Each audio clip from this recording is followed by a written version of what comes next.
Yo, what's going on, guys? It's your boy. Welcome back to another video. Today, it's the beginning of a new month, so we're going to be going back and looking through the month of March, and I'm going to be ranking all of the new movies that I watched. I will admit, I did slack a little bit. I think that there was a lot of really good TV stuff coming out in the month of March, so I didn't get to the theaters as much as I would have liked to, but I still saw 6 of the new movies that released last month, and I just want to go ahead, and before I get too far into this ranking, go ahead and address some of the major ones that I missed that were in theaters that I really wanted to see. Number 1, I really wanted to see the movie Black Bag. This one stars Michael Fassbender and Cate Blanchett, and they both look like they had an absolute blast with this film. The concept was really interesting to me. I like the spy espionage feel that I was getting from the trailers. I just haven't had a chance to go out and see it.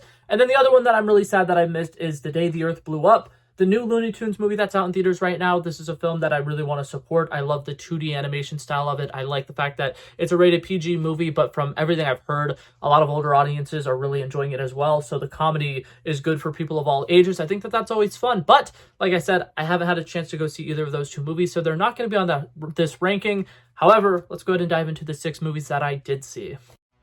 Alrighty, coming in dead last place, we have a Netflix original film, The Electric State. This one is directed by the Russo brothers. I love them near and dear to my heart. They directed my favorite Marvel movie of all time. However, outside of Marvel, it is impossible to deny that these guys have not been doing great at all. And I think that part of the problem that I have with this movie and part of the reason I have it ranked so low is because this movie has such a cool concept. You're telling me back in the 1990s, there was a war between the robots and men had to go to war against these bots who they really did not stand a chance against. And then some tech billionaire came up with some cool technology to help us get the upper hand. And now, we're living in this new universe that has the metaverse, but back in the 90s, there's so much interesting things you could potentially dive into in this movie. And instead they dive into absolutely none of it. They give us a bunch of CGI slop. This movie is incredibly gray and boring. I feel like a lot of the action sequences in this movie are so cliche and over the top and exactly what you would expect from a Netflix action movie, and it's just not great. I think that Chris Pratt plays Chris Pratt. I think that Millie Bobby Brown plays Millie Bobby Brown, and none of the characters are really doing anything that interesting in this movie. I think that there's a couple of moments where we have a chance to have some heartfelt moments, and they don't do a good job of fleshing out any characters or making us feel connected to any of the relationships in this movie. And it's one of those things where it's hard to get emotionally invested in a film where the main character just found out that her brother, who she thought was dead for the last 2 years, somehow his consciousness is locked into this robot, and she just kind of is like, oh cool, word up. Let's just keep going on with our day-to-day life. Let's go on this little adventure now. And there's not a moment for her to be like, oh my god, my brother's alive. She finds out her brother's alive, and she has zero reaction to it. How are we as an audience supposed to care more than the characters actually in the movie? It's so bad. It's not well written. Not a huge fan of this movie. Coming in 5th place, I'm working on a review for this movie, A Working Man, a Jason Statham action film. If you are a fan of Jason Statham and you've seen any Jason Statham movie before, I would say maybe don't go see this one because it's not as good as other Jason Statham films in the past. I think that as far as the action is concerned, that's probably the only decent part of this movie. And even there, it doesn't live up to movies like The Beekeeper. It doesn't live up to, I've seen some people comparing it to John Wick. It is not anything remotely close to John Wick. It's not even remotely close. And I think that overall, one of my biggest gripes with this movie is just how much meandering this film does. I found out recently that this movie was originally going to be a TV show on some streaming service. It was going to be like a 6-episode TV show. And that does kind of make sense a little bit more why this film takes so long to get going and why this film feels like it has zero sense of urgency whatsoever. But it absolutely takes me out of the movie because this beautiful 19-year-old girl gets kidnapped and sold into, sex trafficking. And we have our main character, played by Jason Statham, going and randomly becoming a drug dealer for the mafia for a short period of time. And he's, spending, a ridiculous amount of time on things that he should not be focused on because somebody is kidnapped. And by the time he got to them in real life, they would have been dead. There's no way in hell he would have even found them. There's no way in hell he would have even been able to kill them. And I think that something about that just absolutely ticks me off. This movie is an hour and 40 minutes long or whatever, and its lack of urgency absolutely kills me because the stakes that they set up in this movie, it's hard to feel any weight to anything because, for one, we don't have time with Jason Statham and the family who he's protecting this girl for, and we don't have much time with Jason Statham and his daughter to really feel any sense of connections. This movie just has no emotional weight to it, and because of that, a lot of the stakes of this film is just non-existent. Coming in fourth place, I know a lot of people are going to be upset that this is not my bottom of my list, but I genuinely enjoyed this movie for the most part. We got the live action Snow White. I'm going to say a couple of things. The only negative things about this movie, right? Some of the CGI in spots doesn't look great. A couple of the sequences look really gray. This movie feels cheaper in comparison to some of the other live actions. Gal Gadot is an absolutely terrible villain. You take all that out of the movie, that's about like 15 minutes worth of the film. This movie is hilarious. I will admit, part of the reason I have this movie ranked so high is because I personally laughed out loud during a lot of the sequences in here, which is not common for me. A lot of times when I'm watching movies, especially when they're listed as comedies, it's hard for me to laugh at these things because, like, a lot of times you can tell when a scene is written around a specific punchline, and because of that, the joke doesn't feel like it's naturally occurring in the conversation. It feels so artificial, it feels so unearned and undeserved. But in this movie, there's a lot of comedic moments that actually got me really well. I think that the Doc character for one of the Seven Dwarves, he's absolutely hilarious. He gets me to laugh out loud at least like 3 times in this movie. I think that the Jonathan character is also absolutely hilarious. His comedic timing is great. His chemistry that he has with Rachel Zegler is fantastic. And Rachel Zegler, oh my god, she is a star. Her vocal range in this movie, absolutely incredible. Her acting performance in this movie, absolutely incredible. She did a good job of making this character into somebody we actually care about. We understand what she's going through. We kind of have a general understanding of what her purpose is in life. Whereas in the original Snow White movie, her character is like non-existent. Like, she has like no personality whatsoever. And I think that they did a good job of fleshing that out in this movie. And overall, I had a good time with it. The song Princess Problems is absolutely fantastic. That song is so whimsical, and I love the choreography for it. I think that that's great. The Waiting on a Wish song, once again, Rachel Zegler's voice, absolutely incredible. I enjoyed this movie. I think that there's a lot to like about this movie, and obviously, if you hate, you know, the villains, if you hate some of the visuals, if it takes it out of the movie for you, I get that. It totally makes sense, but I went and saw this movie, and I had a good time with it. So, I unfortunately have it ranked higher than I guess most people would. Coming in third place, we have Mickey 17. Personally, I wanted to enjoy this movie a lot more than I did. However, I think that this movie struggles with the problem of it being too good, if that makes sense. There is so much going on with this movie that is so interesting, so captivating. They have so many different morally interesting questions that you really want to dive into. And because of that, it doesn't have enough time to deal with any of them. I think that Mark Ruffalo's character is really interesting. I like the fact that he's kind of like satire about like a tyrannical government. And they do a really good job of playing him up for laughs and making him not too serious.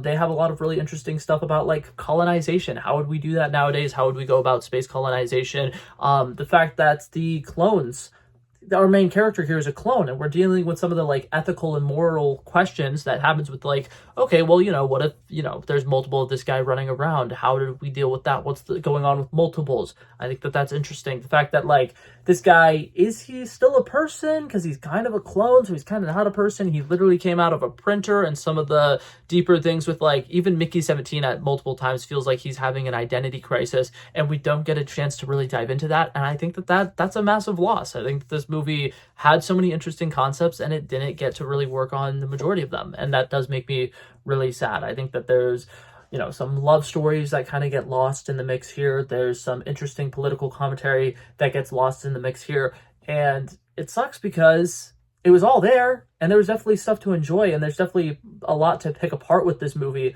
but because of how much it is, it's just overwhelming, and we don't really get a satisfying answer to almost any of the questions in the movie. I think one of my big ones is, there's a question that Mickey's asked a lot of times, and it's, hey, Mickey, how does it feel to die? And he's asked it by a bunch of different people throughout the course of this movie, and you can tell he really does not like answering this question. But eventually he gets asked it by this girl in a really intimate moment where, like, somebody she loves just died, and she's asking what it feels like to die because, well, now she's really curious about her friend. Did she suffer? What did that feel like? Is she okay? What, just kind of trying to get, like, you know, some comfort in that and some clarity. And Mickey 17 asks this question. It seems like we're going to have this really great moment, and there's going to be some epic dialogue here. And then they just kind of like leave that scene. They literally he just gets up and walks out. And I'm like, how are you going to build up to something that's really interesting, a really cool question, something that is very profound, and just leave it there? Like, I don't know. I feel like this movie has an issue with a lot of the potential of this movie just being left on the table. And coming in second place, this one kind of struggles with a similar issue. We got The Death of a Unicorn. I personally had a really good time with this movie. My out-of-theater reaction for this was insanely positive. I thought this movie was absolutely hilarious. The more that I think about it, the more I'm picking it apart. I like, for the most part, the horror elements of this film. I think that the comedy is really good. I think that the sequences where we get to watch people die in really ridiculous ways, it's fun. Like, it's hard to deny that that's just generally a relatively good time in the theaters. I think that the unicorn design looks relatively good. I can understand why for some people that might take them out of the movie because they do look slightly cartoonish, but at the end of the day, they're unicorns. If you're expecting a unicorn to look realistic, it's a mythical creature. It's fine. It is what it is. But overall, I think this movie struggles with not having great emotional ties. I think that Jenna Ortega and Paul Rudd don't convincingly play a father-daughter duo. I think that that's something I haven't seen a lot of people complaining about, but that's one of my biggest gripes with this movie is their disconnect is to a point where, like, it doesn't even feel like once upon a time they were, you know, a good father-daughter relationship. They feel like he adopted her and is using her as, like, leverage to be like, look at me, I'm a family man, I have a daughter, this is so cool. Like, they don't feel related at all. And I don't know if that's just something, like, with me personally, I'm not connecting it, I'm not believing their relationship at all, but it's so weird, it's so uncomfortable. And I think for the most part, this movie struggles with, they have this relationship dynamic where, you know, Jenna Ortega really wants to be, like, a good person and is just like, well, these things are all morally incorrect. We have to do things the right way. We have to, you know, she has a lot of ambition, I guess, is a way you could potentially say this. And then Paul Rudd's character is just like, well, we're just going to do whatever for money. It's okay. We can do some terrible, morally incorrect things for money. It's fine. And the fact that he's constantly, like, siding with the rich people over his own daughter throughout this entire movie, and then in the last act they try to, like, pull a little flipsaroonie and be like, oh, well, I did it for you, and redeem his character is not great. But that being said, Will Poulter, absolutely hilarious in this movie. It's the eat the rich vibes that you kind of want out of this movie. It's good. It's a good time. And I think that for the most part, I laughed a lot in this movie. And like I said, I don't do that very often. I enjoyed this. But now, coming in first place and probably my favorite movie of the year so far, we have the movie Novocaine. Jack Quaid. Oh my god, you are a star. I absolutely love this film. I think that this movie has incredible action sequences. I think that this movie has incredible comedy. And I think that it does an incredible job of making a super convincing and believable love story. Something that I will have a hard time with in the future now is movies where, kind of similar to A Working Man, where we have our main character, they're an action guy, they're going and tracking down somebody who's kidnapped or stolen or something like that. A lot of times it's really hard to connect to it because you only have like 10 or 15 minutes to spend with them before they get kidnapped. And this movie, the love story in it is so good. They only spend one night together, and I think it's the course of maybe like 12 minutes on screen. And this love story, I'm fully locked in. I fully believe it. Jack Quaid and the actress, I don't know her name, I'm going to put it up on the screen. Absolutely incredible chemistry. They do such a good job of playing these love interests really well. And you actually get attached to this connection a little bit because, like, you can tell that Nathaniel Cain, the character that Jack Quaid is playing, has never really felt love like this. He's never been in a relationship like this. He's always wanted something more. He's always been looking for something to kind of, like, give him a purpose in life because he's just kind of been, like, living life and just trying to get by, and he's never been, like, really experiencing life. And I think that they do a really good job of kind of setting up that, like, this girl made him step out of his comfort zone, and for the first time in his life he felt alive. And I think that that's beautiful. And then we get to actually see it in action when he goes and tracks her down, and he's, you know, constantly popping EpiPens and doing whatever he can to kind of just keep going and going and going, which, something else I love about this movie. Logistically, I was thinking, okay, this movie is going to be super unrealistic because he's going to get in all these injuries and all these pains, and he's going to, you know, somehow not die, and it's going to be crazy.